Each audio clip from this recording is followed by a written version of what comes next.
Hey YouTube, what's up? It's JT Sasuke. I'm here to bring you guys a review for The Flash. So, jumping right into this episode was primarily about secrets that couldn't be kept. For Cisco, it was the secret of Caitlyn's doppelganger Killer Frost. And for Barry, it was his involvement with the alternate versions of Joe and Iris. Um, Cisco ended up cracking eventually because Caitlyn kind of pressured him into it. And Cisco's actually been acting a little different towards Caitlyn because Caitlyn's been acting different towards everyone. And the reason why she's been acting different towards everybody is because Jay Garrick died. Obviously, she had a very intimate relationship with Jay Garrick, and then he ends up dying, and he ends up dying right after she lost Ronnie, who was her husband. And I feel really bad because she was a widow, and then she finally is moving on, finding another love, and then he gets taken from her as well. And that's got to be heartbreaking for that to happen to you, not just once but twice. It's terrifying to see that happen right in front of your face again. On top of that, so yeah, I would definitely say that I feel really bad for Caitlyn, and she's been acting very cold towards people, and that kind of made Cisco afraid because he felt like she was starting to turn into Killer Frost. But apparently, Caitlyn doesn't have the metahuman gene.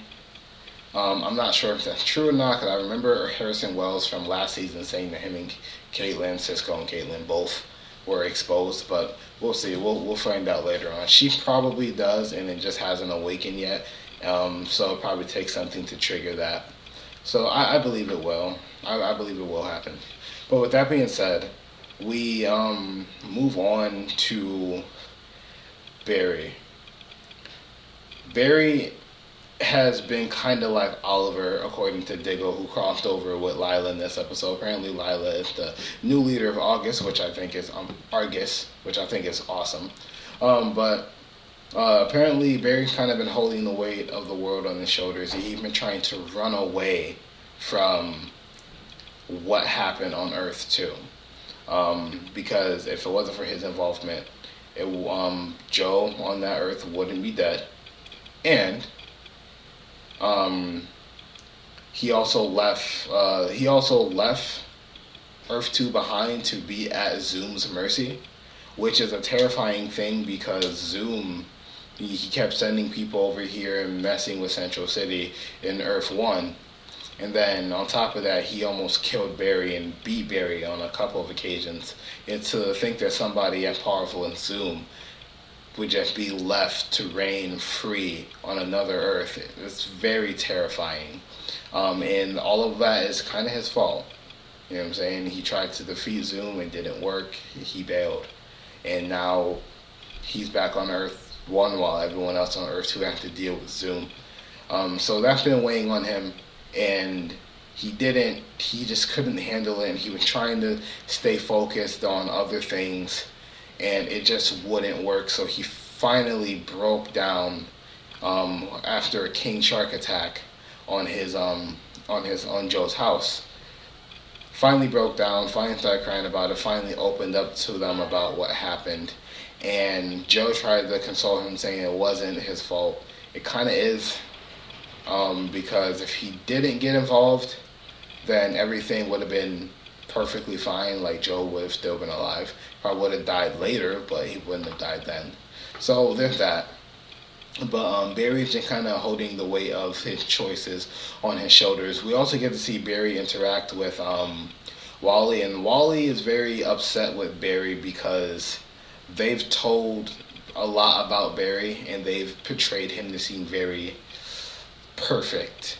And Wally does not see anything perfect about Barry, and it kind of makes him upset with Barry.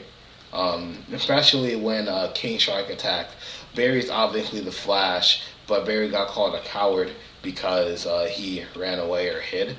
When in all actuality, Barry is the one who freaking fought King Shark. So it's kind of ironic that Barry would get called a coward when Barry is actually probably braver than every single person in that house because he was the only person that could take on King Shark. I like the way they dealt with King Shark in the end. Barry was like, I'm going to take you on in your home turf. And eventually he drew him out to sea. he circled around him,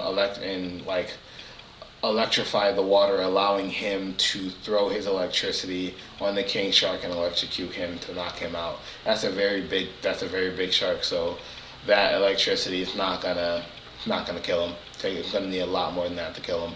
And they finally caught him. So Lila is going to definitely be trying to cure him. And they're gonna be trying to cure King Shark.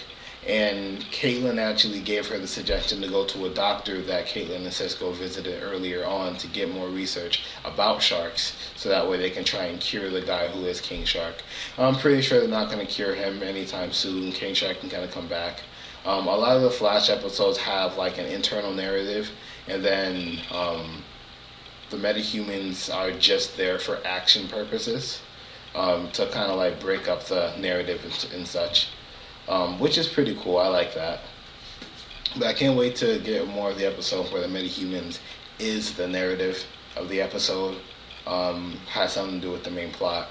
One of my favorite parts in this episode is definitely just Barry Wally interactions and talks about their relationship, because we know for a fact that Wally wasn't going to become Kid Flash by either the end of this season or early next season. He's going to become Kid Flash, I think, by the end of this season, though.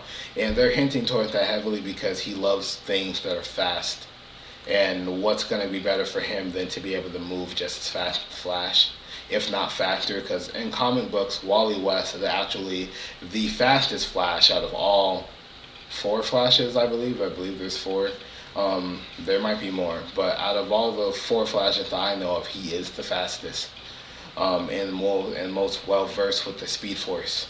So for him to actually have the Flash's powers to be able to run as fast, it's going to be something that I think he'll love, and it's going to connect Barry and Wally on a very deep level, because they'll both have the power, so they'll both understand, saying both the excitement and the consequences of having powers like that. And I'm pretty sure it's going to be helpful for Barry, because once he trains Wally up and gets him up to power, pretty sure it's going to be a hell of a lot easier for Barry to handle situations when he has help.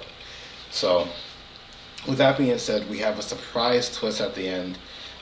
Jay Garrick is apparently Zoom, which I didn't expect. I expected Zoom to be someone that was not Jay Garrick.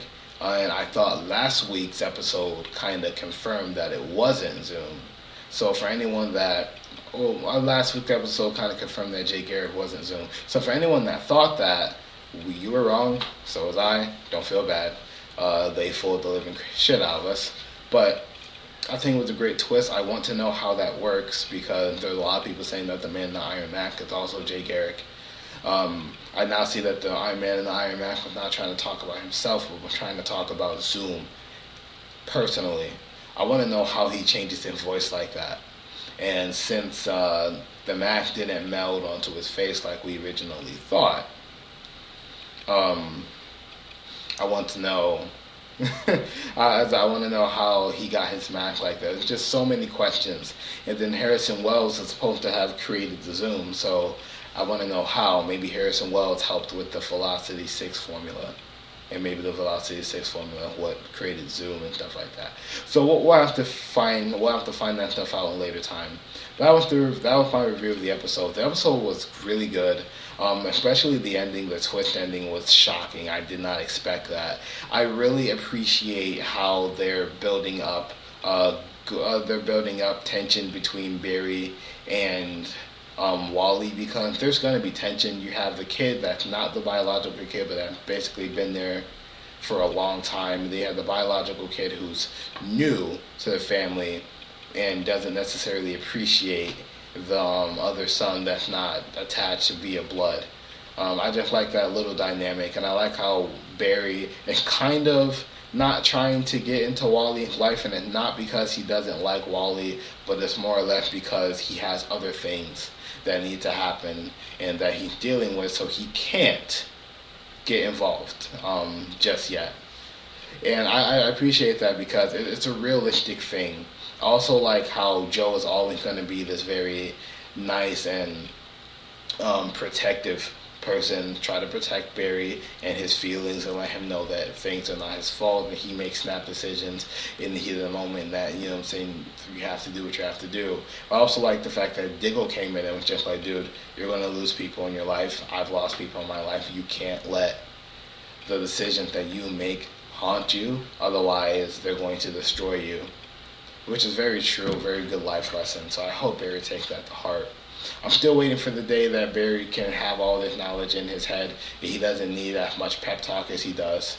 But other than that, that's all thoughts I have going forward. So thank you all for watching. Hopefully the video isn't too long. Can't see it, I don't have my glasses on. But thank you all for watching. Comment down below, let me know what you guys thought. And subscribe to my channel for more content, alright? Peace.